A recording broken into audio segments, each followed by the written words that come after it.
everybody. Mark Levin here. Our number, 877-381-3811, 877-381-3811. I want to thank all the wonderful hosts, all my dear friends who filled in the last 2 weeks. At the end of the program, I will explain to you why I was not here. I can assure you I was not on vacation. And I want to thank all of our sponsors and affiliates, and most of all of you. I am blessed to have you in my audience, and I want to thank you.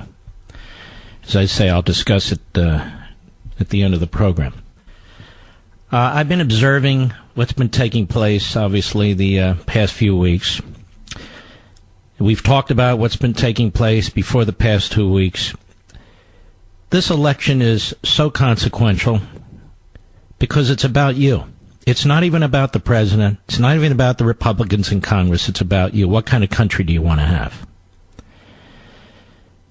I cannot believe that we will allow these rogue leftists to control any part of our government. I want you to think about this.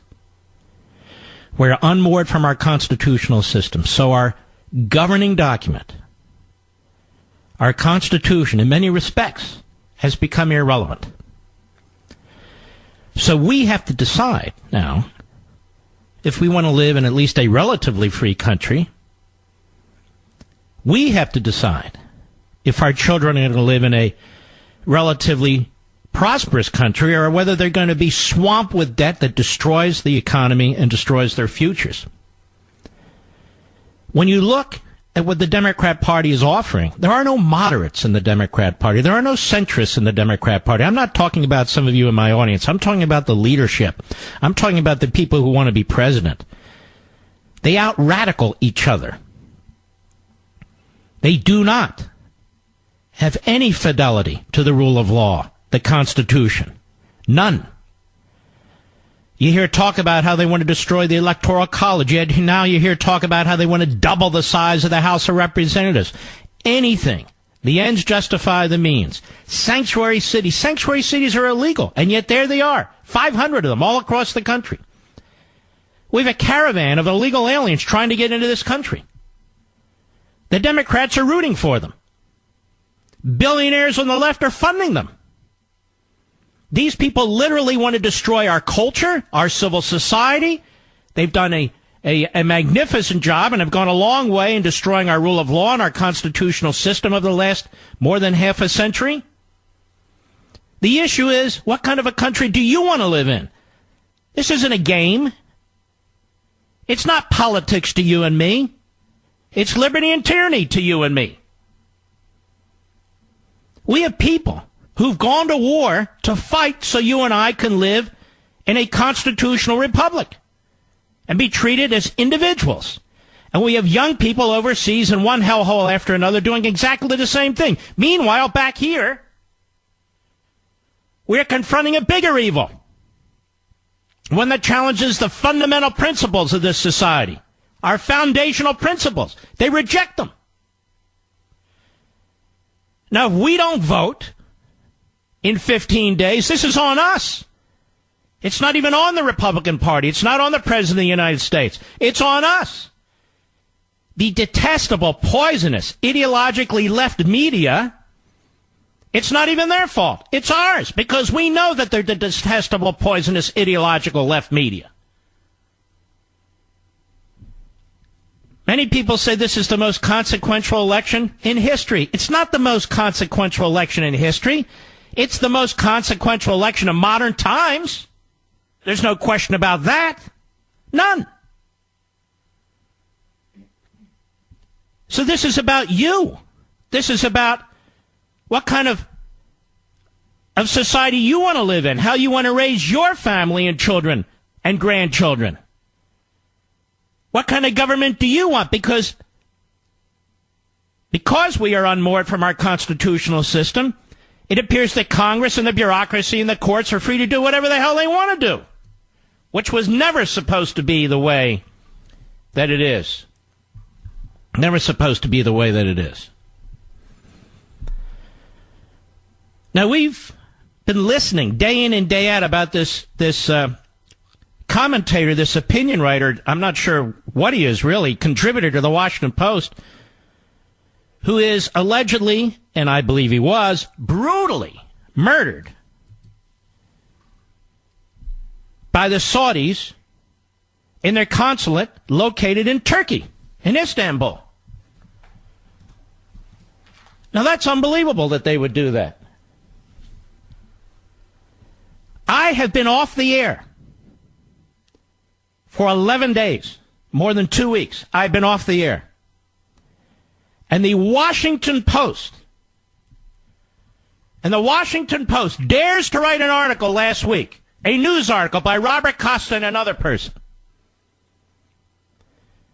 trying to use the murder, the assassination of this individual as a way not only to trash the President of the United States, but to trash conservatives who are out there whispering against this guy. They're out there whispering against him. And my name appears in the article. Well, how could my name appear in the article when I wasn't even on the air, when I posted nothing on social sites, when I wrote nothing, when I said nothing? How is that possible? Because it's character assassination. The Washington Post, Robert Costa, and the other reporter, and unfortunately my computer is going bonkers, or I'd read it to you. They talk about, and I paraphrase, a number of conservatives, including CRTV, Conservative Review TV, founded by Mark Levin, and they go on to cherry-pick quotes from an individual.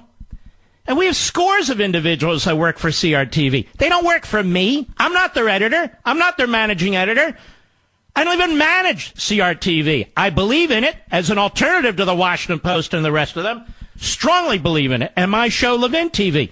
I'm responsible for what comes out of my mouth, for what I write and say. But they brought me up. They brought me up in the context of this article.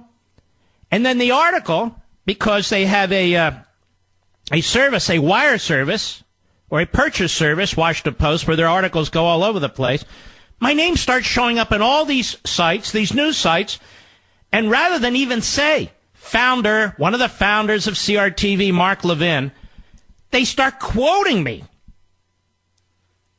Quoting me as making comments about this fellow who was assassinated at the consulate. And I never said a word. They put quotation marks around words and assigned them to me. And not a single one of these news outlets will correct it. Not a single one of these new outlets will apologize for it. And what happens down the road is people take what they write and then put it on Wikipedia. Or repeat it when they write another article about me. They've done this before. You look at Wikipedia now, I have like the longest entry in American history. Because the Media Matters types, the Think Progress types, the MoveOn.org types, all the leftists go on there. Wikipedia, which is a bastardized encyclopedia site, they go on there, they allow these people to cherry pick, they allow them to put on there, they don't lock it down. You will not recognize me. But I'm absolutely silent for over 2 weeks. And they put words in my mouth that I'm part of a whisper campaign against Khashoggi. It reminds me of what took place in March 2017, when I took the actual news reporting by news outlets, McClatchy, the New York Times, the Washington Post, and other sites, so-called legitimate news sites. I lined them all up, 8 or 10 of them. And I pointed out, holy mackerel, look what they've done to Trump. Look what they're trying to do. Look what the FBI is doing. Look what the intelligence services are doing. And it helped trigger what became these investigations into what the FBI and the others were doing. I didn't make up these stories. They wrote these stories. I just put them together. They wrote these stories because now we know senior people at the FBI were leaking to the media. Senior people in the intelligence services were leaking to the media. And the media, as stenographers, were writing what the leakers were saying. I just happened to notice it and put it all together. What they were trying to do is take out Trump, take out individuals in the Trump campaign, take out individuals in Trump world, do whatever they could to push this conspiracy theory about Trump and Russia collusion. And I lay it out. Next thing you know, right-winger, conspiracy therapist. And it goes on and on and on. They repeat each other. They regurgitate each other's words. This isn't a media in this country. It's a joke. It's a joke. 50 years from now, hopefully, depending on what kind of a country we have, they're going to look back on CNN. They're going to look back on MSNBC. And even the New York Times and the Washington Post and all the rest of them. This will be the new period of yellow journalism. Their hate for Donald Trump, frankly, their hate for you is so obvious. They're so completely out of the closet now. It is the new period of yellow journalism. Anything flies. Kavanaugh was involved in gang rapes every weekend for 10 weekends. And the media ran with it? You have an accuser who doesn't have a single shred of evidence. Dr. Ford, treated with mittens, not kid gloves, with mittens. You're not allowed to say a word about her credibility. She had nothing on Kavanaugh. Zero. And the Democrats and the media were prepared to throw due process out of the window. The presumption of innocence out of the window. They want to throw the Electoral College out of the window. They want to destroy the House of Representatives. They want to impeach after the fact Kavanaugh. And while they're at it, they're thinking about impeaching Clarence Thomas. They want to completely ruin the Supreme Court and the entire federal court system, which is bad enough. That's what this election's about. Are you going to stand up to these totalitarians? Are you going to stand up for your country? Are you going to stand up for your Constitution? Like so many generations before us did? Look at your children. Look at your grandchildren. Are you going to fight for them? All you have to do is get off your ass and go vote. And bring 5 or 10 people with you. If you bring 5 or 10 people with you, or if you make sure the conservatives in your family, in your neighborhood, your colleagues, vote, we will crush them. We will crush them. I'll be right back. When is the last time you heard a Republican candidate talk about capitalism? And how humane capitalism is? And how capitalism creates wealth? And how capitalism creates jobs? And how capitalism improves the quality of life of the vast majority of people who live under such an economic system? I hear this guy Gillum running in Florida. Now he's pretending not to be a socialist. He used to be a socialist. He was a Bernie Sanders socialist. Now he's running as mashed potatoes, basically. He's running as mashed potato mush. And of course, the media let him get away with it, trying to paint DeSantis as some kind of racist, which is disgusting.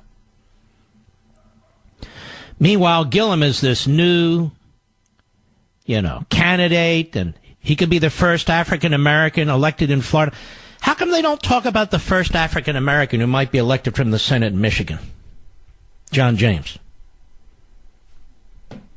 Where is he in the media? Where is he in the national media? This guy is great. Unlike Gillum, he served his country in combat. Unlike Gillum, he actually created real businesses. He's a capitalist. Unlike Gillum, he really is uniting people. And Gillum gets all the attention. Why? Because he's a left-wing stooge. That's why. A word that he used during the debate. Stooge. But John James, running for the Senate in Michigan, how much time does he get on CNN? How much time does he get on MSNBC, the New York Times, the Washington Post? Zero? This guy, Beto O'Rourke, his name's not Beto. His name is Robert Francis O'Rourke. He's Irish. So he runs as Beto because he wants to lie to the Latinos in Texas. Well, they used to call me Beto as a kid. Great. They used to call me Marky as a kid. My name's Mark. So he runs around with this name Beto or Beto.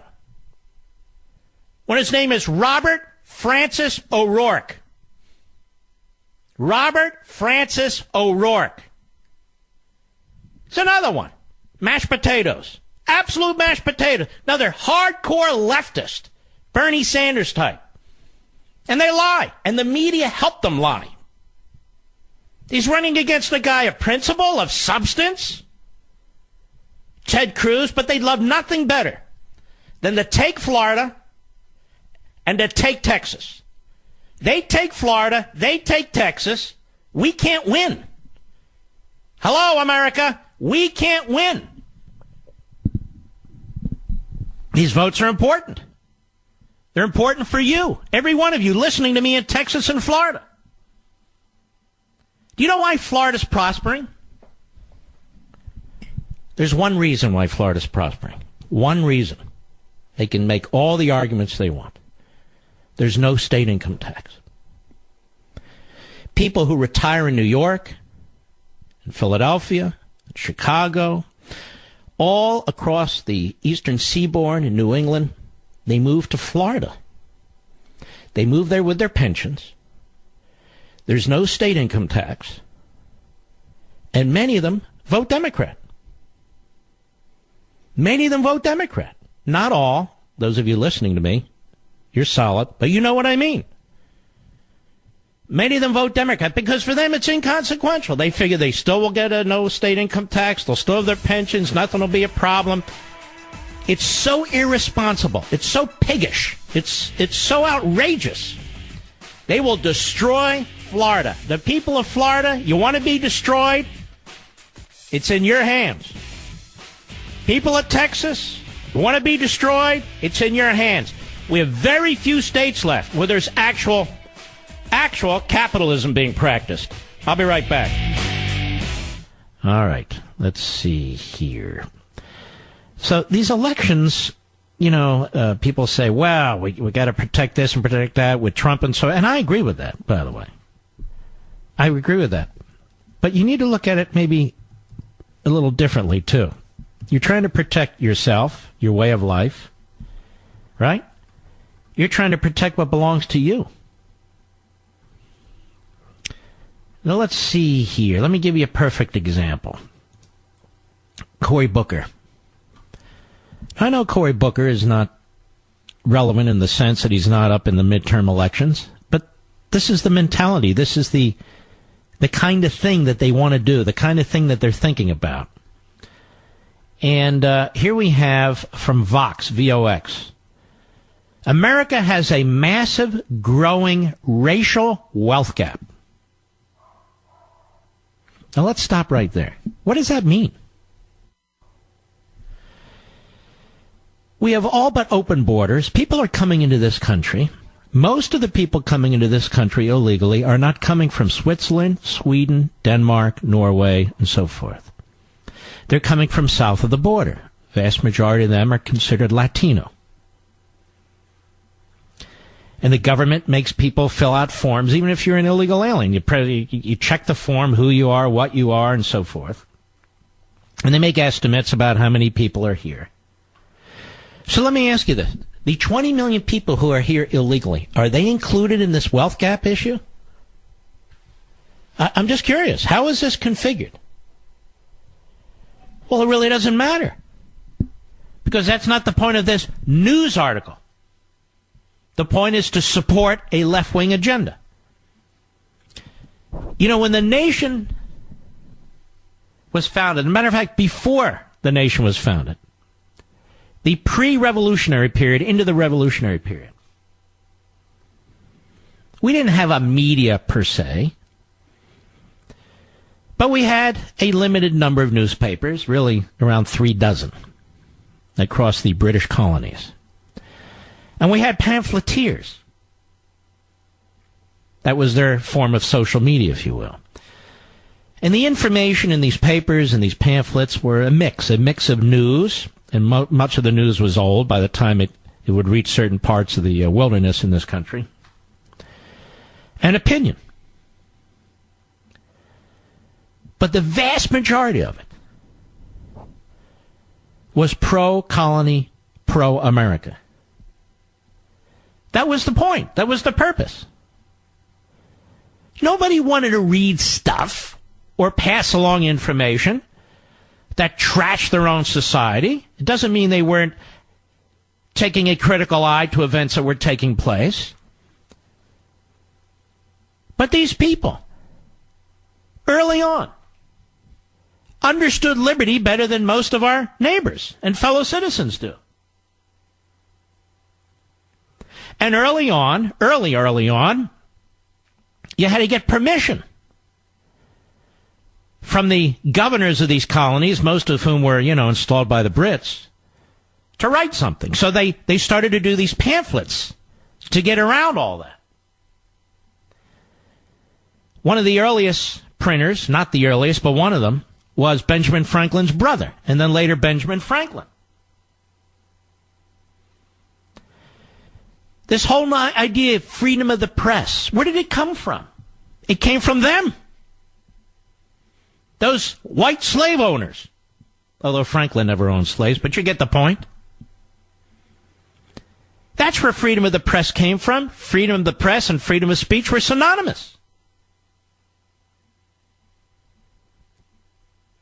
And they were promoting a republic. They were promoting individual liberty. They were promoting private property rights. They were fighting the opposite positions and viewpoints. They were fighting them.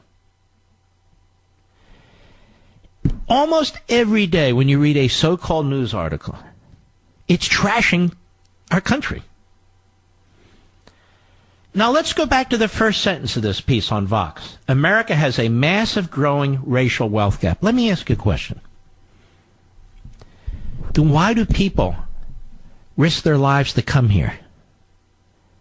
Because that sentence is telling you that America is racist and there's not equal opportunity in America. That's what that sentence is telling you.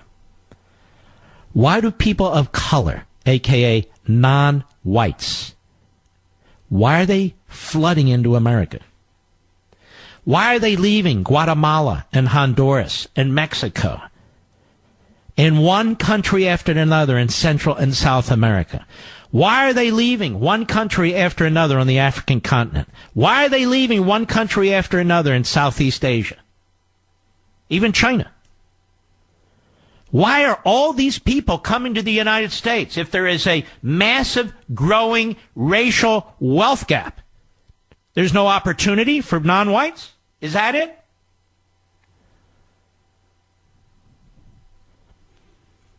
One of the problems we have in this country, thanks to the left, whether in the media or entertainment and elsewhere, is a lack of promoting assimilation. A lack of promoting assimilation. Learning English, learning American laws, learning American practices, embracing American culture. I mean, after all, you came to the United States to escape the culture of your birthplace, right?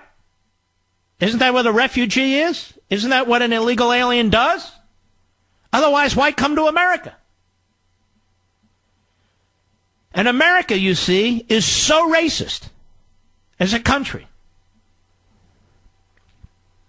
that, as Barack Obama and Joe Biden used to say, by 2044, white people will be in the minority. They're so race obsessed. Well, if America is so racist, why do Americans allow that? Because America as a country is not racist. That's why. People should be encouraged to embrace capitalism. They should be encouraged to embrace entrepreneurship. They should be encouraged to embrace the private sector, the profit motive, creativity, productivity, rather than government. Because the vast majority of people do not succeed by getting a government check. It destroys them. It destroys initiative. It destroys independent thinking. It destroys the human spirit, which is exactly why the left pushes it. So let's go back to this story. America has a massive, growing racial wealth gap. Now, for the left, of course, that means more government, more redistribution, higher taxes, more regulation. You know, in more to government. It goes on, the median white family today holds nearly 10 times the wealth of the median black family.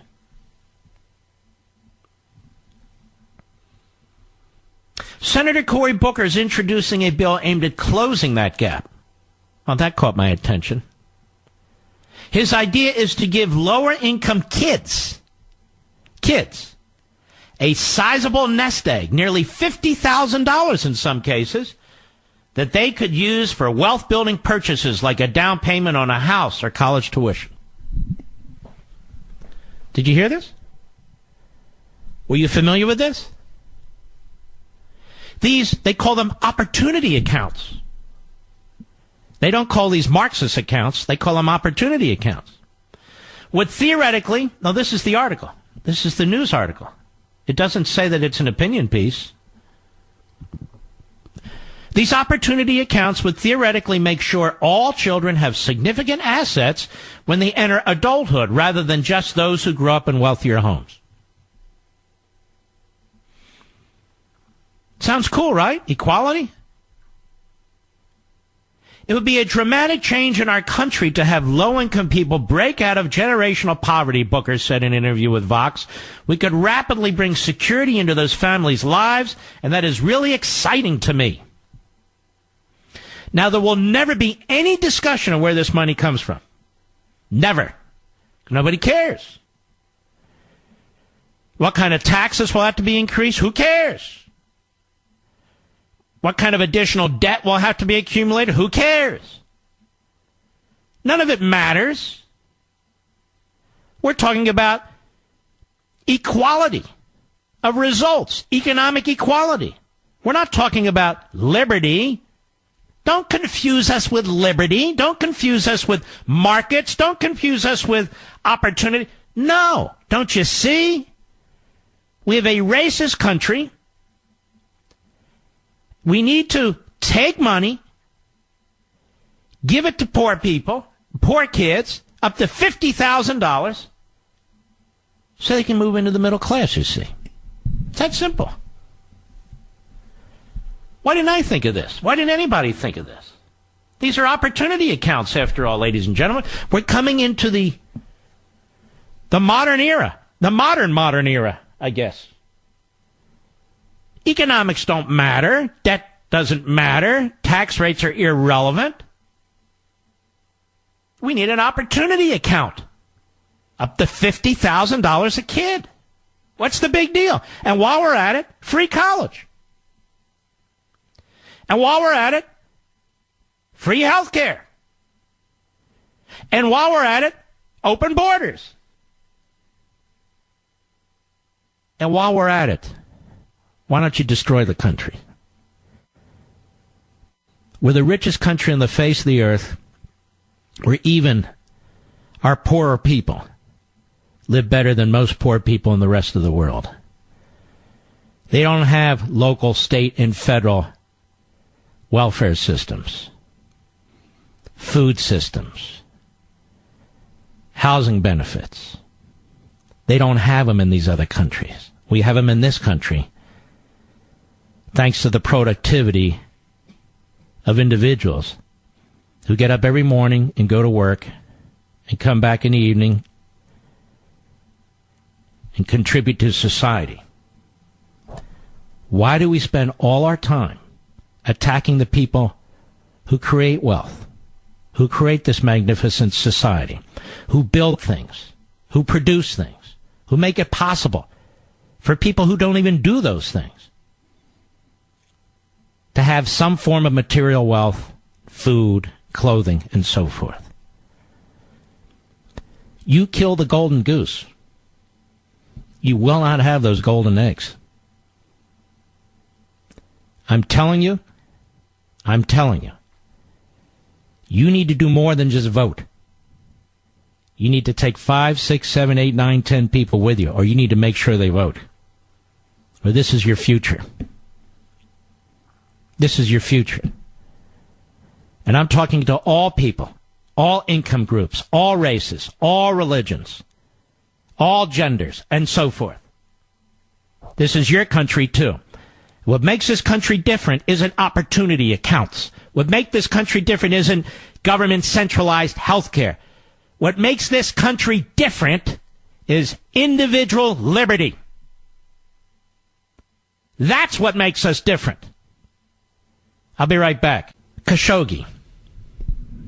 I don't know if he was a journalist or not. I don't know if he was an opinion writer or not. The Washington Post is not very clear about what role he played, quite frankly. They're just not. If people want to look into his background and try and figure out if he had an attachment to the Muslim Brotherhood at one time, which he did, and now he's more of a secularist, according to the Washington Post, honestly, I have no idea. He was brutally assassinated in the consulate, the Saudi consulate in Turkey.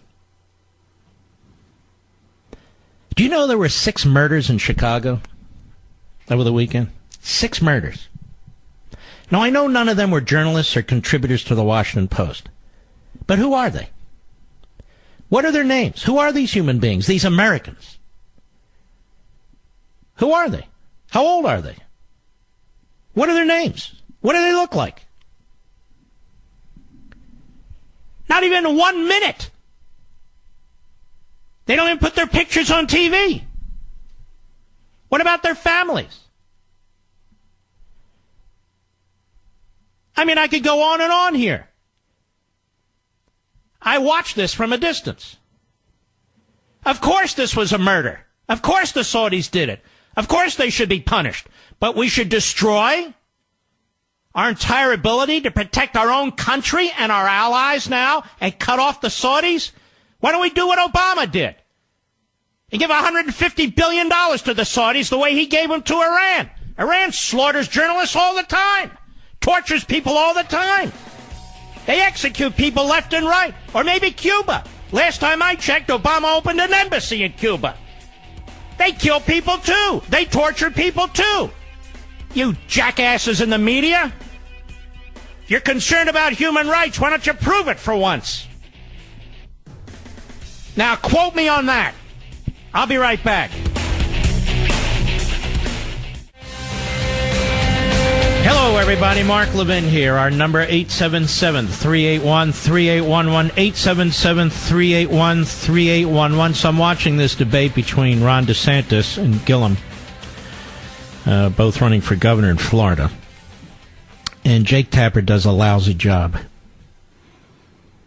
You know, he pushes the left-wing narrative. They never ask questions related to capitalism, private property rights. They never ask questions about sanctuary cities, separation of power. They never ask. It's always, well, he asked about the $15 minimum wage. Of course, Gillum supports that. Everybody who's tried it has regretted it. Seattle tried it. It was a disaster. It's a disaster for the employees. It's a disaster for small businesses. They go out of business. You've been to a McDonald's lately? You see all the kiosks that they're building? That's to get around the $15 minimum wage, and others are doing it now as well.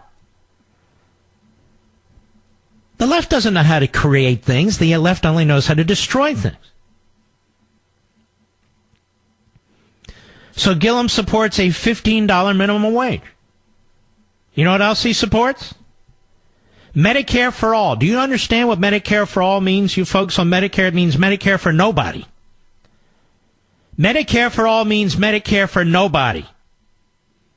It means Medicare as exists today, even for people who are in their 70s and 80s and 90s, will cease to exist as it exists today. Because they're going to put tens of millions of other people into it. Change the system altogether. They want government-run, top-down health care. They can't seem to figure out how to run the Veterans Administration. They can't seem to figure out how to make Obamacare work. So what do the left do? Well, they nationalize more things and they control more things. That's their answer to everything. They just don't have enough government. They just don't have enough taxes. They just don't have enough control. But it's always that way because it can't work. So Gillum wants to destroy Medicare. Now he talks about Medicaid. There are 800,000 people. If they would just expand Medicaid in Florida, 800,000 people. So we left $6 billion on the table. Here's what he didn't say, and Jake Tapper didn't bother to follow up. After the first few years under Obamacare, where these states bought into expanded Medicaid, and many of these red and purple states did, but not all. But not all red states. Then you don't know what the government's going to contribute to the state coffers. A state, at least theoretically, could wind up paying 100% of it. It's not free money anyway. The taxpayers of Florida are also federal taxpayers. But this is what we're talking about now. $15 minimum wage, Medicare for all, which means Medicare for nobody, massively expanding Medicaid in a state like Florida, which means the people of Florida are going to be left holding the bag. It's only a matter of time. But probably the most remarkable thing that came out of that debate, again, no thanks to Jake Tapper, who did a really lousy job, was Gillum. Gillum did not deny that local and state law enforcement would not work with ICE. In other words, let's say you have a criminal illegal alien, in a state prison in Florida. One of two things happens after that sentence is served. Only one of two things, as DeSantis pointed out. You either turn them over to ICE and the feds to be deported, or you let them loose in your communities. And Gillum refuses to turn them over to ICE. So he would wind up letting them loose in your communities. Is this not a big issue to Floridians? Cut 20, go. Well, will you honor a request from Donald Trump's ICE agency? If they provide a detainer request, will you honor it as governor? Will you work with Donald Trump? Yes or no? You can proceed with your time. He won't answer. Jake, that's important because that's what happens when somebody's a criminal. I've been a prosecutor. I've worked with law enforcement. When they're in the system, they're convicted. Maybe they serve 10 years, but it comes time to come out. There's a detainer request from ICE. You either turn them over to ICE or release them into the community. That's the only two options. Andrew will not answer the question. That tells me he would be willing to release them back into our community. Well, of course, I just think the showboating is unnecessary. Now stop there. There's no showboating, pal. And I found a lot of that during the course of the debate. These cheap shots, these dismissive comments. There's showboating. There's no showboating. Go ahead. What we will do is we will follow the law. If you commit a crime, you do the time. If through the adjudicatory process and a judge issues a warrant for arrest or movement into an ICE facility, that is exactly what we would follow. Stop. That's not the way it works. A judge does not issue an order putting somebody in the ICE facility. The individual has done time. They've been charged. They've been prosecuted. They've been found guilty. They're sentenced. They served their sentence. Now you have to open the jailhouse door. Is that person going to wind up in a yellow bus? A yellow ICE bus that winds up deporting that person? Or is that person going to walk out that jailhouse door and go into your neighborhood? That's the question. And obviously, Gillum takes the latter position. This is a big deal. It's a big point. He's so radical. He doesn't want you to understand the process, but that's the process. You either turn them over to the feds to deport them, because states can't deport people, or they're loose in your community. So $15 minimum wage, which will bankrupt many small businesses or chase them off. And by the way, is harmful to many, many people who work, for instance, in the hotel industry, the restaurant industry, and so forth. And the elimination of Medicare under the guise of health care for all. And a massive expansion of Medicaid, which is health care for poor people. You know, the other thing is when you're a state that has all these illegal aliens coming in, and Florida's one of them, and Texas is one of them, and so forth, and you're saying, you know what, we're going to pay for all the health care and medical care related to this and so forth and so on. You're going to be attracting more and more people who need more and more state benefits. So you're expanding the welfare state while you're expanding the number of people who are on the welfare state. These are just a few issues that will utterly destroy a state like Florida or a state like Texas. They'll destroy them, as they have these other states. It's a big deal. And yet you wouldn't really understand it because Tapper never really followed up. He didn't drill down. He had his own agenda. And, of course, he brings up the agenda of the Democrat Party in Florida. I'm just using this as an example. Immediately tried to paint DeSantis as a racist, which is so sickening and outrageous. But that's what they do on the left, and the left being the media and the Democrat Party. That's what they do. Meanwhile, once again, you have an African American running for the Senate in Michigan. And he's conservative. And he's a capitalist. And he believes in the Constitution and the rule of law. He doesn't get the kind of attention that Gillum gets. Why not? Well, you know why. It's the media mentality. We talked about the Khashoggi matter briefly. I'm trying to figure out how this story winds up being about Donald Trump. How does this story wind up being about Donald Trump? And where do the media get off claiming the moral high ground? When human rights abuses all over the world, right off our border, take place every day, involving far more than one individual, mostly go underreported or not reported. How many stories did they do about torture and political prisoners in Cuba when Obama was opening an embassy in Cuba? Very few. How many stories did they do about the genocidal police state in China? Very few. Very few. We're not responsible for what took place in that Saudi consulate in Turkey. Of course, we react to it. Of course, we should do what we feel we need to do in order to address it. But we didn't do anything. The blood isn't on our hands.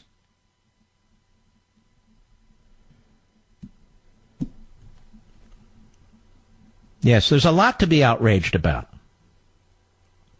There's a lot to be outraged about. I'll be right back. Mark Levin. Now, if you don't get in line behind the media narrative, you come under brutal attack. Like Sebastian Gorka's coming under brutal attack. He doesn't follow the media narrative. And others don't follow the media narrative. I don't follow the media narrative. I follow my own conscience, my own principles, my own belief system. I look around the world. The coverage of this Khashoggi matter, as horrible as that murder is well beyond the kind of coverage that other human rights abuses that take place in this world, which are far more extensive and systemic. How many other people have been murdered by the Saudi regime? I'm sure many others. Do we know who they are? No, we don't have the foggiest idea who they are. Do we know how many? No, we don't know how many. Well, why not? Because the media could give a damn. That's why. They could give a damn. As I speak to you right now, there are black Christians in the Sudan who are being slaughtered and raped and tortured in the most horrendous ways. There are black Christians being slaughtered and tortured and raped in the worst ways in Nigeria, in the Congo, by these radical black Muslim organizations and groups, terrorists. Have you heard a word about that in the last 2 weeks? Anything at all? Anything?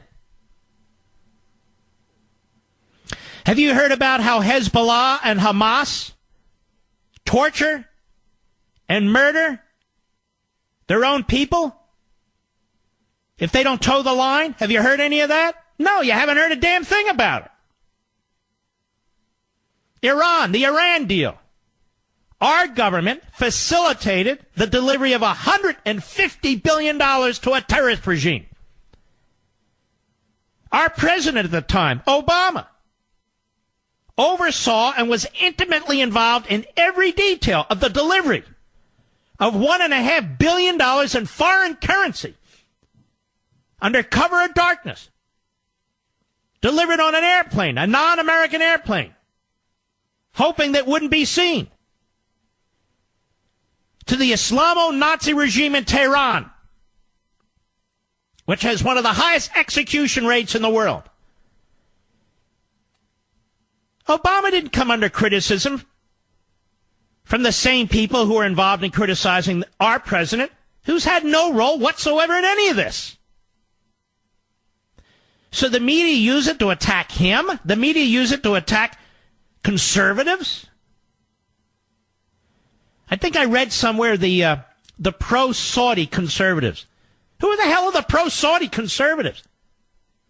Somehow I wound up in that group. Mr. Producer, have I ever said anything that makes me a pro-Saudi anything? I said nothing the last 2 weeks. I wasn't on the air. The media are diabolical. They're disgraceful.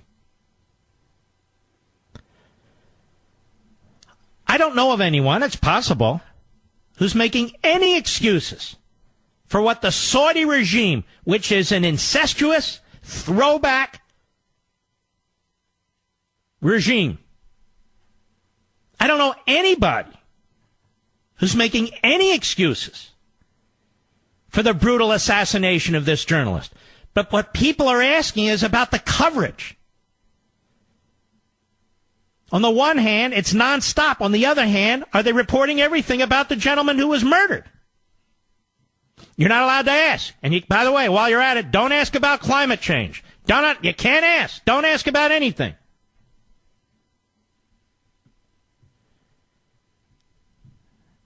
Now, they're legitimate policy questions.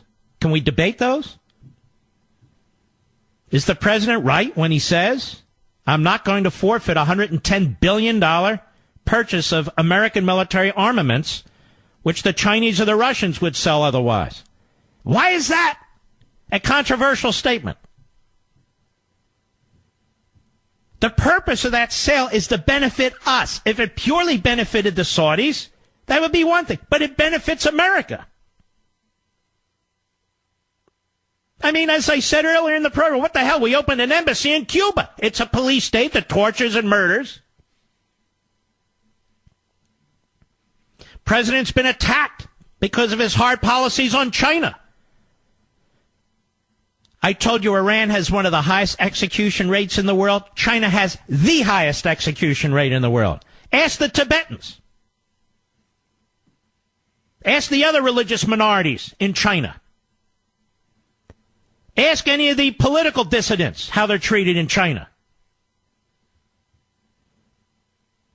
And these aren't real trials that take place in China at all. All right, so what should we do? What should we do? These are legitimate questions that ought to be engaged, discussed, and policy thoughtfully considered. But who's knee-jerking around now? The media and the left. The president must do this. The president must do that. Presidents have 13 different positions on this. It's a non-American citizen in the Saudi consulate, Saudi territory, within the country of Turkey. Within the country of Turkey. I despise the Saudi leadership. I despise the Turkey leadership. Despise them all. But I know how dishonest the media are. When my name is thrown around when I'm off the air for 2 weeks, as if I said something, which I didn't, as if somebody at CRTV who said something is monitored or managed by me, which he's not. That's your media. It sucks. And I'm not involved in any whisper campaigns. I have a microphone, for God's sakes. 8.5 million people can hear what I say. What's a whisper campaign? I'll be right back. In the final hour of every show this week and next week, we will have an individual who's running for office, who I strongly support. So you can hear from them, and I can encourage you to support them all over the country with your financial support. And in your particular districts or states, to rally behind the person. It's just not enough to vote on your own anymore. You got to get on the phone like your precinct captain and contact family members and friends and colleagues and neighbors and make sure they vote, or we're going to lose. And we're going to lose more than the election. It's not even slowly but surely. It is quickly and surely. We are losing this country. We are losing our country. And all you have to do is vote. The vast majority of countries in the world, you can't vote. Or you can vote and it doesn't matter. It's a joke. Don't worry about, is there a blue wave or not a blue wave or a red wave or not a red wave or what's your prediction? Well, I have no prediction. Just get out and vote. Well, here's my prediction. If there's more of them than us, we lose. If there's more of us than them, they lose. And we win. That's how it works. Let us go to Israel in Morristown, New Jersey, the great WABC. Go. Yeah, hello. Thank you very much for fighting the good fight on behalf of all of us. Been a long-time student of yours and enjoy everything that you say and agree with 100% about the danger that we face now with what's going on in Washington. And there has to really be a better way of doing things, because if we just go out and vote without a strategy to win, there is a really great danger that we lose it all.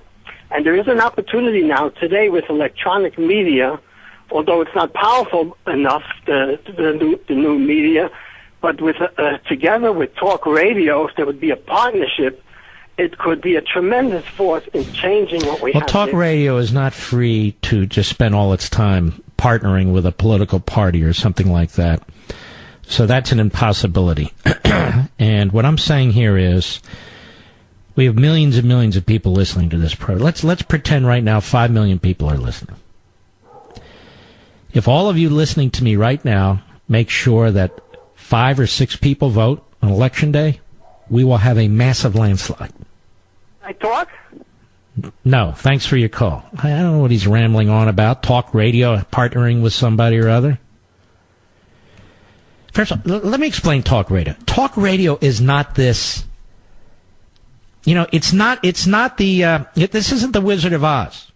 We're behind the curtain. There's talk radio, and there's Mr. Big and all the rest of it, and there's the person behind talk radio. Talk radio is hundreds, if not thousands, of local, regional, and national hosts, the vast majority of whom don't know each other, that are owned by different businesses, different companies, that have different affiliates. So it's not like, hey, talk radio, let's all get together and work with so-and-so. It doesn't work that way.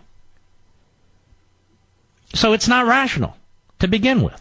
That's number one. Number two, if that's what we did, then we wouldn't be talk radio anymore. We'd be GOP radio.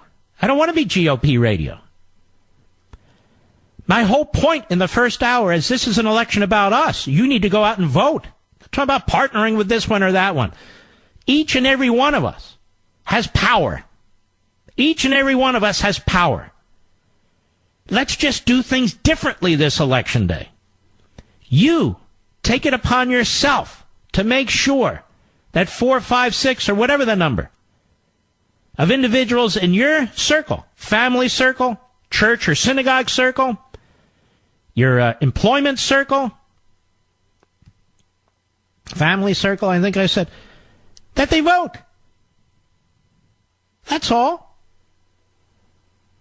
And we will swamp them. They won't know what the hell hit them. It's not complicated. Very simple. Not complicated at all. Jay, Bakersfield, California, the great KSFO. Go. On the whole Khashoggi thing and Trump, right? I'm really disturbed. It's disturbing that Trump throughout it, right, has he's repeatedly. It's an investigation. Number one. Number two is he repeatedly defended the Saudi rulers throughout it. Okay, he's not even leaning on our own intelligence. It's like a default. First of all, what you're saying is dishonest. He has said over and over again he wants to know the facts. This is a moving target. That's the way it is. He wants to know the information. He wants to know the facts. You see, unlike you and unlike these cheap shot reporters and commentators on TV, this president has a country to run. And he has to figure out as best as he's able to what's in the best interest of the United States of America and the citizens of the United States of America. So he's not just going to call a talk show or get on a cable show or pop off about this, that, and the other. And he's been sort of adjusting his message as more information comes in, and as he gets more advice on what to do. Plus, there are things going on in the Middle East that he's involved in and his staff's involved in that you and I can't even imagine. So what do you want him to do? You want him to say, the royal family's guilty? I know they're guilty. We're cutting off all relations with them. Would that make you happy? No, that's not what. I totally agree in the first part of what you said, but that last thing that you just said a second ago, you're right. It's an investigation. The big point is, it's not over. Get the information, number one, and then make some decisions, right? But he keeps defending those guys, the Saudis. These are not nice guys. These are really bad guys. They do a lot of bad stuff. And why do you keep defending those guys? Why does who keep defending those guys? I despise those guys. He defends I don't think he's defending those guys. I mean, again, I've been sort of observing this from afar over the last period of time since the Turks put out the information that he was murdered. I don't see him defending those guys. If he's defending those guys, why did the old man, the king, step in and take the power back from his son to try and deal with this situation? Well, he's already come out several times. First, he came out with that rogue excuse early on. That's so wrong. You have no evidence. Yep. Okay, let me toss rogue. Why are we so focused on this? Well, because it's important. It's about truth. It's about reality. Honestly, it's not that important. It's a horrible thing that took place. A horrible thing that took place. But I hate to say this because I know it'll be twisted in 4,000 different ways. But for the United States, it's simply not that important. I mean, giving $150 billion to the Iranian regime, which was involved in killing thousands of American soldiers, that to me is a big damn deal. But, the media and the left supported that deal. Obama supported that deal. That is a terrorist regime. That is an enemy of the United States. Now, I'm not making any excuses. This man was slaughtered in a horrific way. Great. Horrible. Horrible, horrible, horrible. But I don't know why the coverage is so massive. And neither do you. I'm just looking for truth, period. Okay? And well, you're a great man, no matter what they say. All right, thank you, sir. The truth is the Saudis murdered him. That we know. And do I believe the royal family was involved? Certainly part of it. Certainly the crown prince, in my view. How the hell did they do this without knowing? Some of them were his right hand. One of them was his right hand henchman, I believe. One of his intelligence guys sends his top forensic guy over there. Is there really any doubt about this? No, there's no doubt about it. But we'll wait for the investigation. We'll get all the facts, But what do you want the president to do? He says that there are going to be severe ramifications, but he's not cutting off the military sales. So what else do you want him to do? I'm quite serious about this. I hear the criticism. Any suggestions? What do you want him to do? And I understand the Washington Post is all worked up about this. And so are other media outlets. I got it. I understand it. And I understand that people are upset about it. I don't like it at all. I think it's outrageous. I'm no fan of the Saudi regime, and I never have been. But I'm not talking about any of that. I'm talking about the reporting is over the top in the sense that it is nonstop. And there's so many other things going on in this country and the world that at least deserve some attention.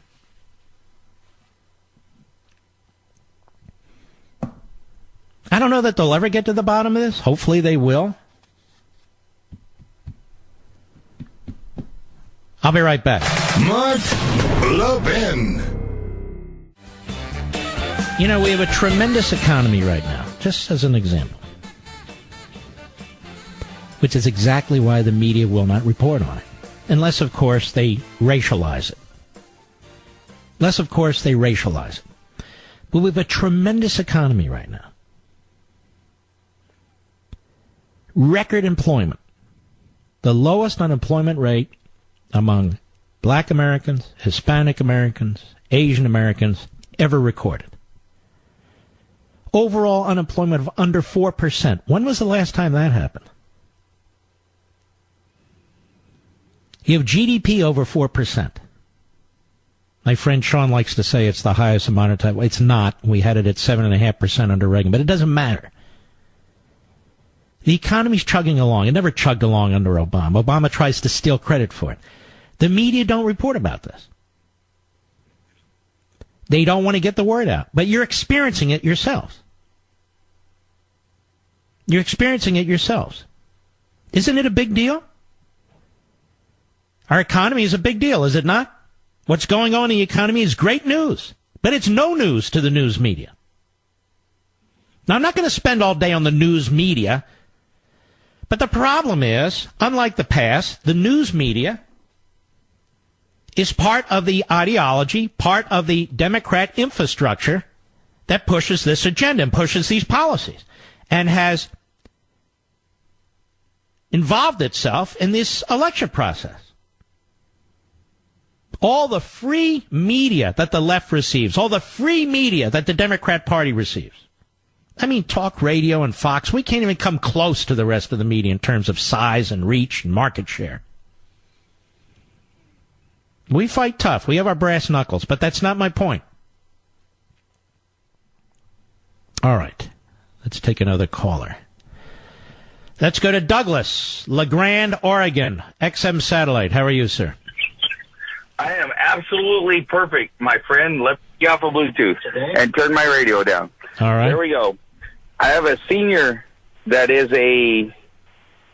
she's a senior at Pepperdine Law, and I have a freshman at Hillsdale. There you go. Because the freshman at Hillsdale was listening to you, through the past 6 years of her life, and she chose Hillsdale over any other college that I could afford. Well, that is wonderful. Go ahead. I'm sorry. I can't wait till this Thanksgiving and Christmas to hear the rhetoric back and forth between Pepperdine and Hillsdale. Not even close. Because you personally and Bill O'Reilly are on the list that my senior at Pepperdine cannot produce any of her private reading from. Wait a minute. Your senior law student at Pepperdine is not able to read what? My book, Men in Black? None of your books. You are listed as a personal reading. She has to produce a certain amount of hours, a certain amount of credits. I'm a mason. I lay block, brick, rock for a living. I've done it really hard my entire life to provide my kids a better life. And you've done beautifully. She's there. Yep. And in our library, all of your books were there. We took a family vacation to get you to sign one of my books at the Reagan Library. Thank you. It was a highlight for me. Thank you. But she got to her professors at Pepperdine, and they will not accept any private reading responsibilities that involve you, Bill O'Reilly, and basically any conservative out there. Mm-hmm. And I guarantee you they haven't read any of my books. I don't even know if they're able to, quite frankly. Thanks for your call, Douglas, and you're raising wonderful children. That's obvious. Thank you. We'll be right back.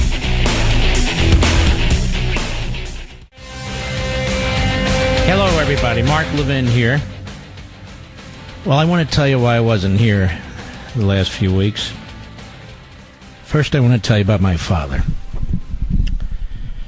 Now, many of you probably feel like you know my dad in many respects. I've talked about him a lot, and my mother.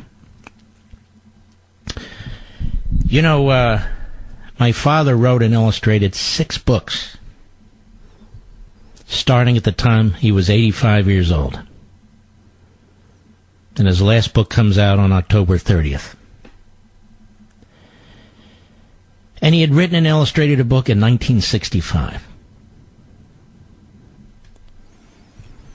He was an artist, he's an author, very small businessman. Most of all, he was a patriot.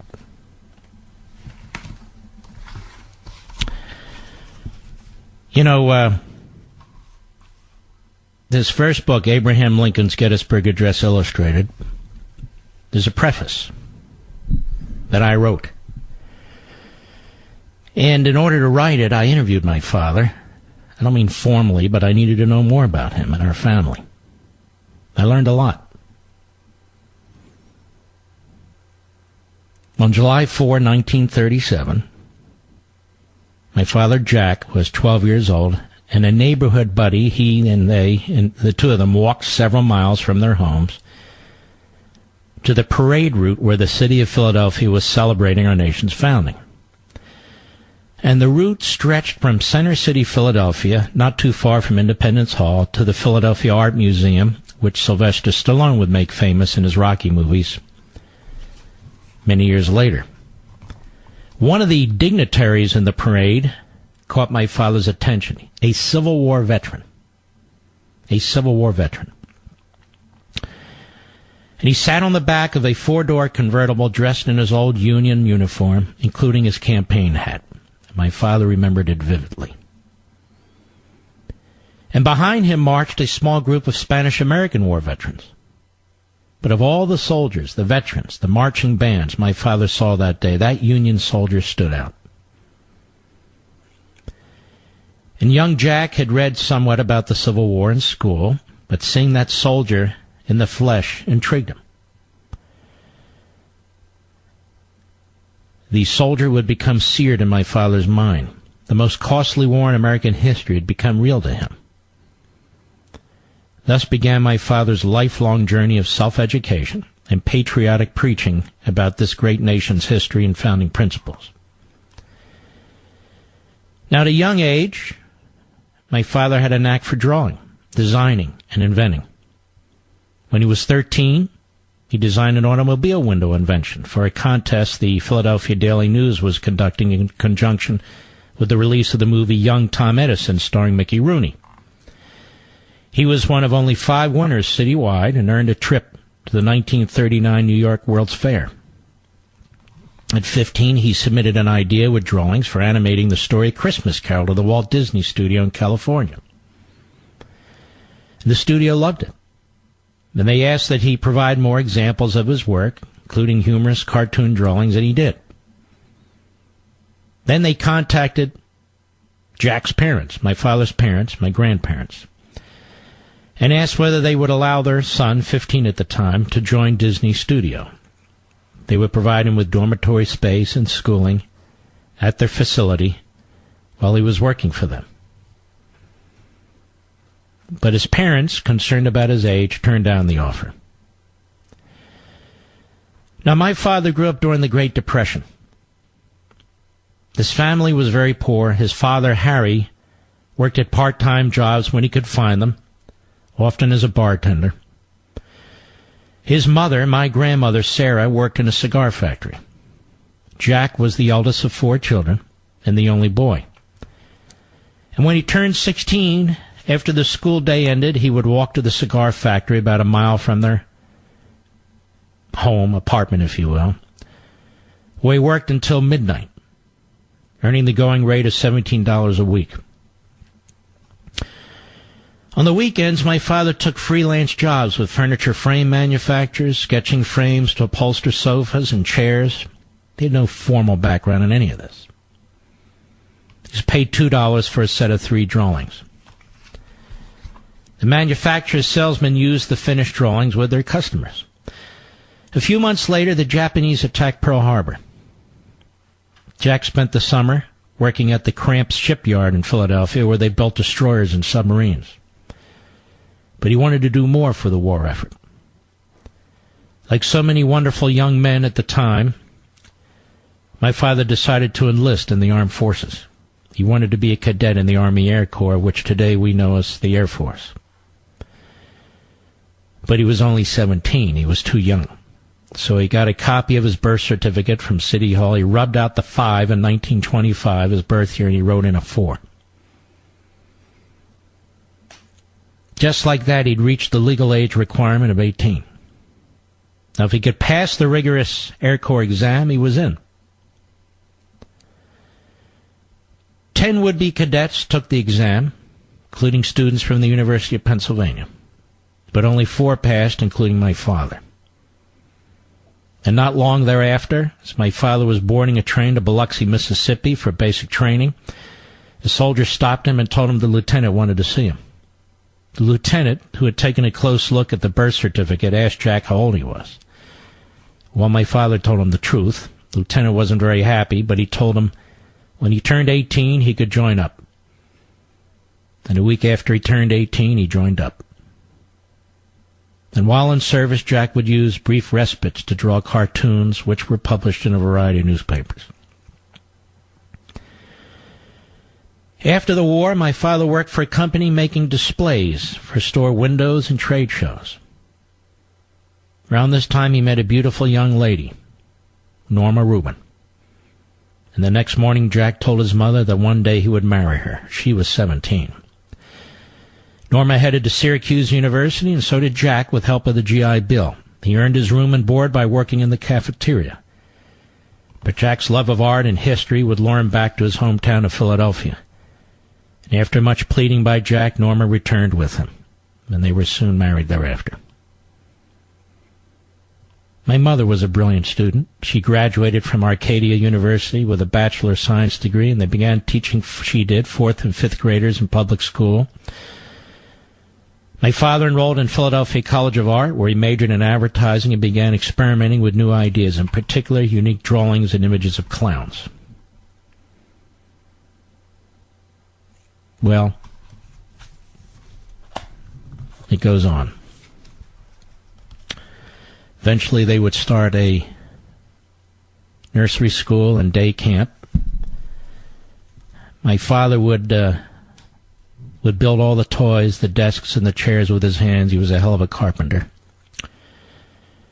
And for the camp, he would maintain the pools. He'd strip them down every summer and paint them all by himself. He would mow the lawns all by himself until his sons were old enough to help him. And he'd get up at dusk, and he'd work till dawn. And so would my mother. They worked like hell. They worked hard, 20-hour days. You know, if you go to the Reagan Library, there's a portrait there of President Reagan that John Highbush placed on a wall. I remember it was 2011, October 1, when we went there. He was so honored. He adored Reagan. My father was a super patriot.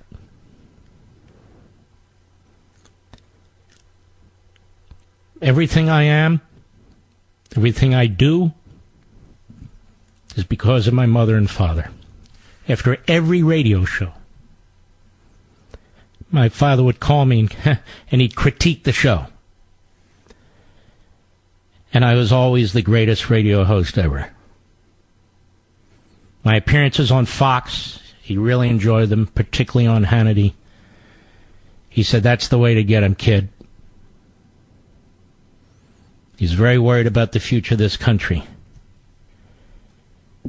During the Republican primaries in 2016, I was backing Cruz early on. He liked Cruz too. But then one night he called me and said, "Why the hell are you so tough on Trump?" I said, "You know what, Dad, maybe you're right." He said, "I like that guy. I like that guy." My dad was very excited about the book coming out on October 30th. I'm not hawking it, I'm just telling you. He was very concerned about the way our police had been treated by President Obama, by Attorney General Holder, by all these organizations. He was very upset about it. And like his other books, he was trying to provide lessons for young people about Americanism and supporting our institutions and supporting people who are upholding those institutions. And so his last book is called Our Police. And you can see he illustrated it. And it's a beautiful book. And he was also in the middle of writing his next book on the Declaration of Independence, illustrating it for young children, too.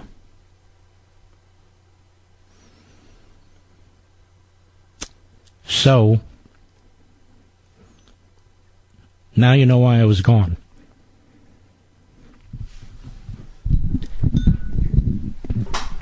Because my father passed away last Monday from cancer. And as I embarrass myself here, he will be gravely missed by me and my family. And I want to thank you. He adored you too. He adored my audience. He's very proud of his son. He's very proud of all you patriots out there too. I'll be right back. Mark Levin.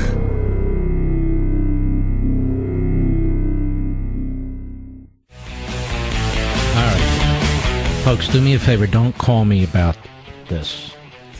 I appreciate each and every one of you, but we got to plow ahead. That's what he would want. That's what I want to do. We're going to plow ahead. And I saw some of what President Trump was saying during the break. I'll tell you, he's one of a kind. And we're going to miss him greatly when he's no longer president. I'm telling you right now, we will. He fights back. He speaks plainly. You know, when Harry Truman was president of the United States, he would speak in plain terms. He would use curse words from time to time. He would do all those things, right? And the Democrats and the left and the media praised him. Plain talking, plain speaking Harry. So we have a plain speaking, plain talking Donald. He does it on Twitter, he does it on a campaign trail, and he's trashed. We're going to miss him after his second term is over. We are. My dad was right about him. And he used to crack up my dad, as he does me, because nobody gets under the skin of a leftist or a media type, one and the same, like Donald Trump. And that's one of the reasons you love him, isn't it? He doesn't give as good as he gets. He gives better, 10 times better, and it drives them nuts. And it drives them nuts. You do not have to agree with everything Donald Trump does. But one thing you do know, he loves his country. And while you might and I might disagree with him here and there, we agree with him the vast majority of the time, and we know his heart's in the right place. We know that's not true with Joe Scarborough and Mika Brzezinski. We know that's not true with Jake Tapper and Don Lemon and Chris Cuomo. We know that's not true with the miscreants and malcontents who work at the New York Times and the Washington Post. This man loves our country. And you can see it and you can hear it. And his nominees to the federal bench have been outstanding. Have been outstanding. The left tries to paint him as mentally deranged.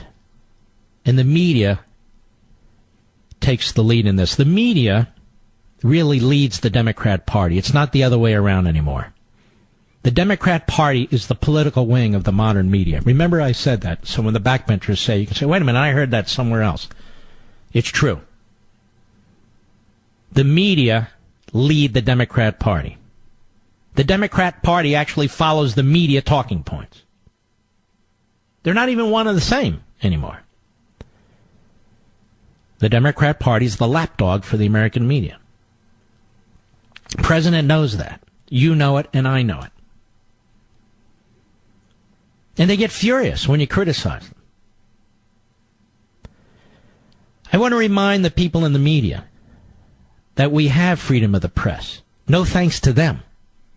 Thanks to those men who they denounce all the time. And I did say men. Those men who they denounce all the time who founded this nation. We have freedom of the press. They died for freedom of the press. But there's also this phrase, freedom of speech. The rest of us get to speak too. We may not have printing presses. We may not have blog sites. We may not have Bezos spending billions of dollars to build us up and so forth and so on. But we have the right to speak too. And that includes the right to criticize the media. It's interesting, the media have no problem criticizing their competitors. CNN actually has a host whose entire job is to trash Fox. Brian Stelter, who's a scumbag, by the way. And I say that with all due respect. His entire show is based on attacking conservative media, attacking Fox. That's all he does. That's okay. But when you and I call them out, then we're dangerous. We're fascistic. We're like dictators.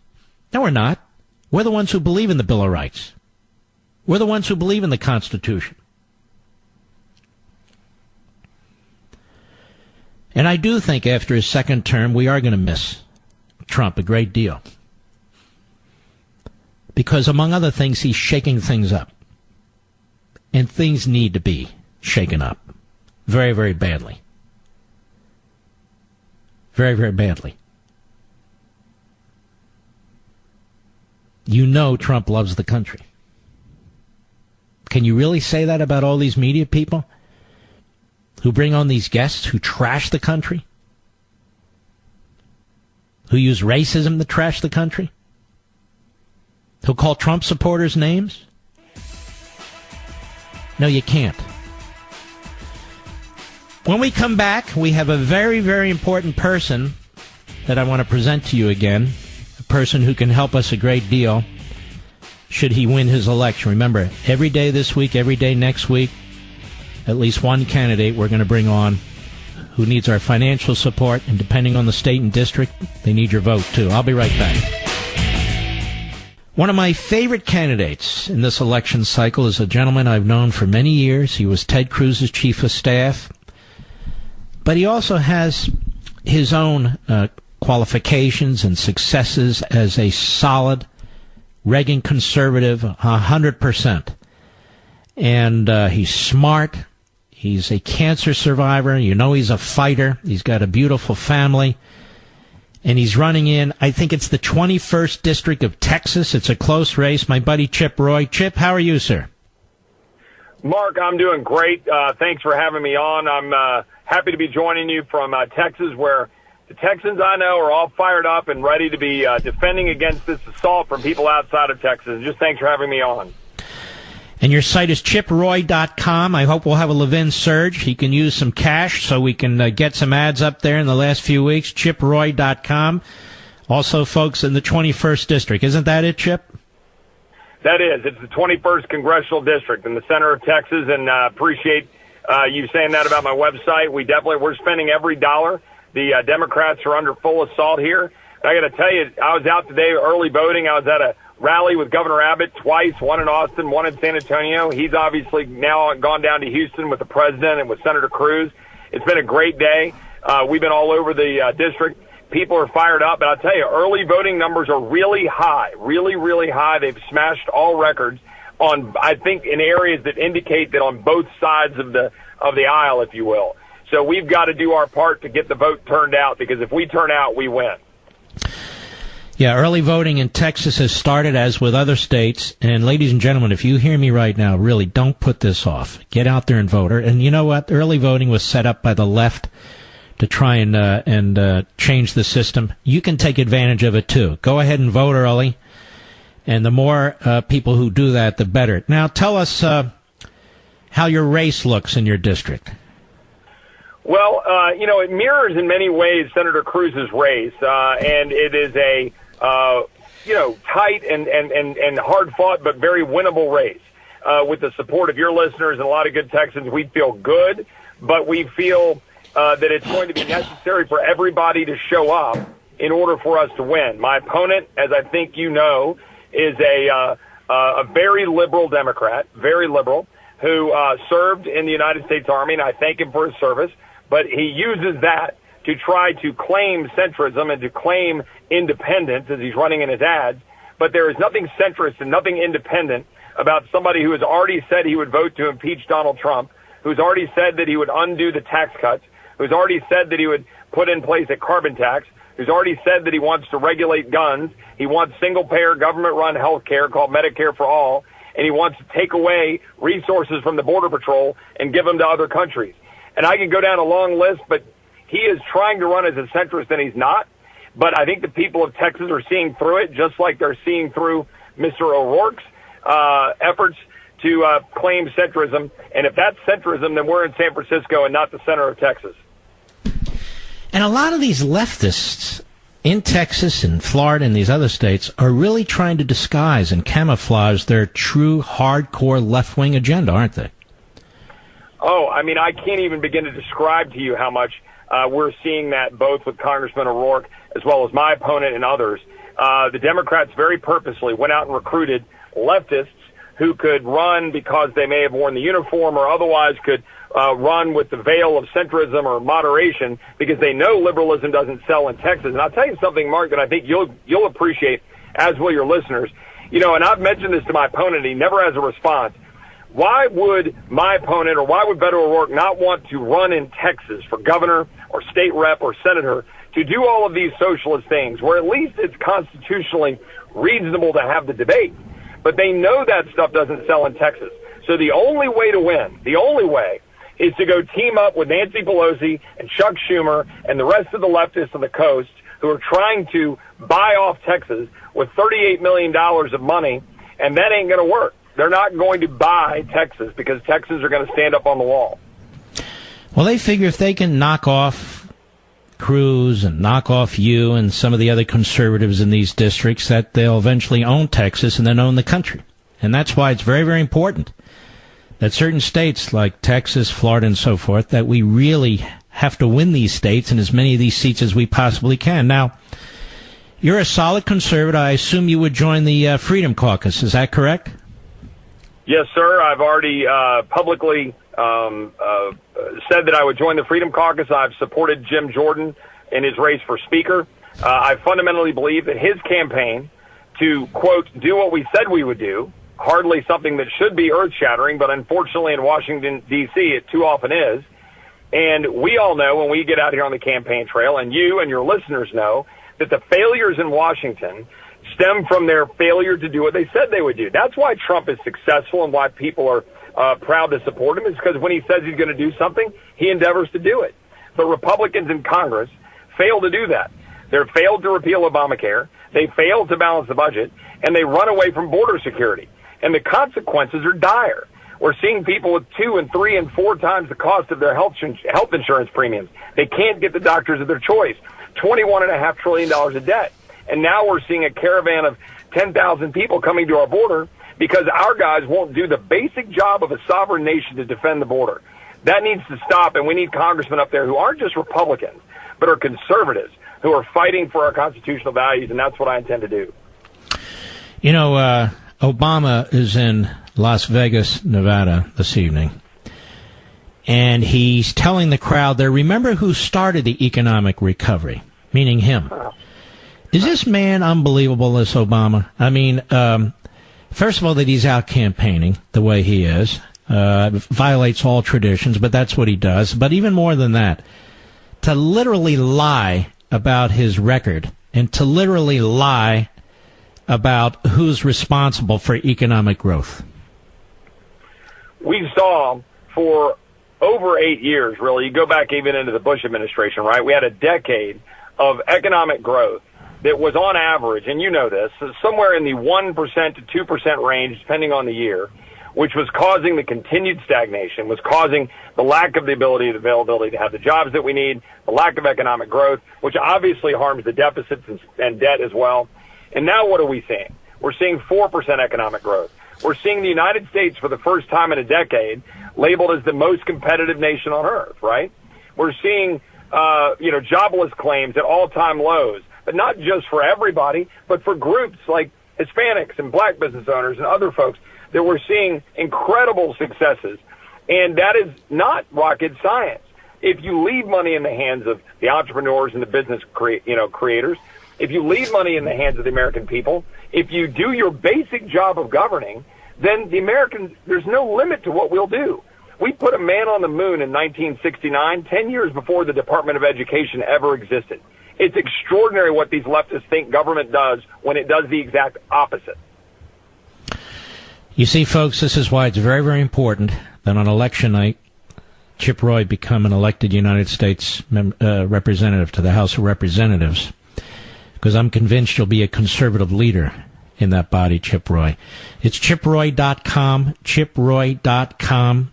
We wish you the best. I want to strongly encourage everybody who lives in the 21st Congressional District in Texas. Vote tomorrow. Vote the next day. Get out there. Vote as early as possible. Get it done. But more than that, what we talked about the first hour, if each one of you make sure that 4 or 5 other people vote, we will crush the opposition. We have 8.5 million of you listening. We have many, many people listening in Chip Roy's district. If you do that, you make sure your spouse or your boyfriend, your girlfriend, or if you're older, your children, your grandchildren, your friends who you work with, your neighbors, say, come on, let's go vote. Vote. And you'll make a huge difference. It's chiproy.com. Any final words, my friend?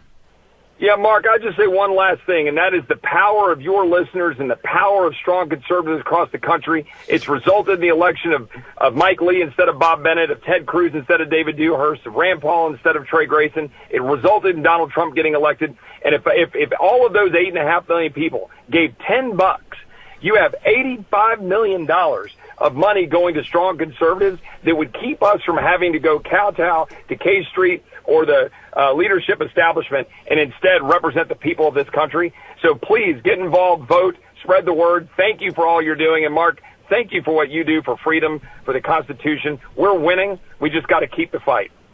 God bless you. Thank you, my friend. You take care and good luck. God bless you, Mark. So let's put chiproy.com up there on my social sites. And those social sites, for everybody, I own those social sites. They're not part of any media company. Well, you're not allowed to do that. I'm allowed to do whatever the hell I want to do. Those are my social sites. Mark Levin Show Facebook, Mark Levin Show Twitter. I would encourage you to support Chip Roy, and we'll be bringing conservatives in all week and all next week as well. I'll be right back. You need to check your state for early voting. It's very simple to do. I think there's early voting in Florida right now. I would strongly encourage you to get out there.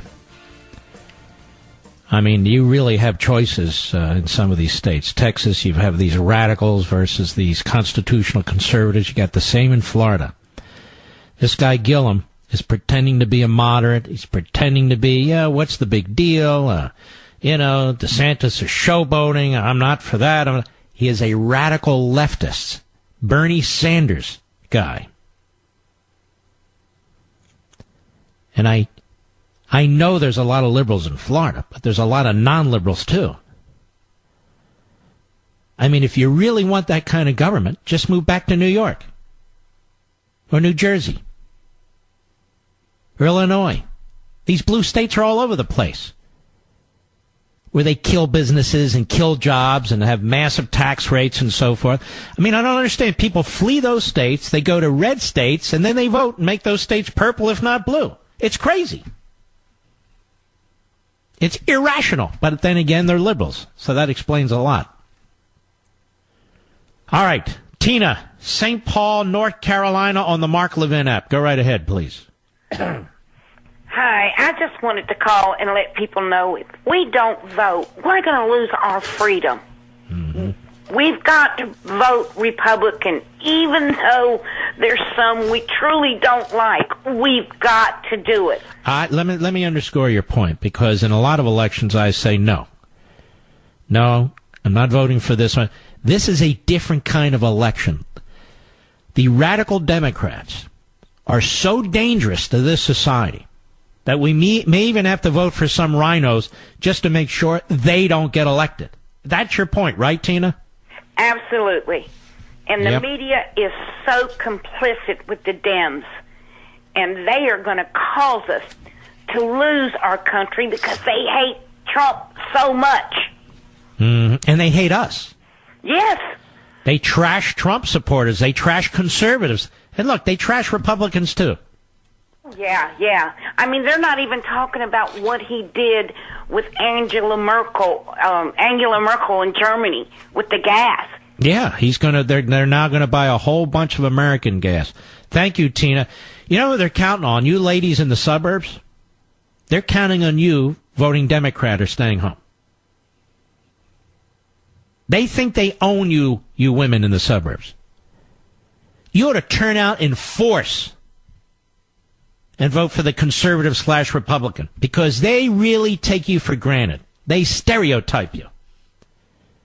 They're radicals on abortion. They figure you're a radical on abortion. They figure you don't like Trump's tweeting. Therefore, they figure you're a sucker.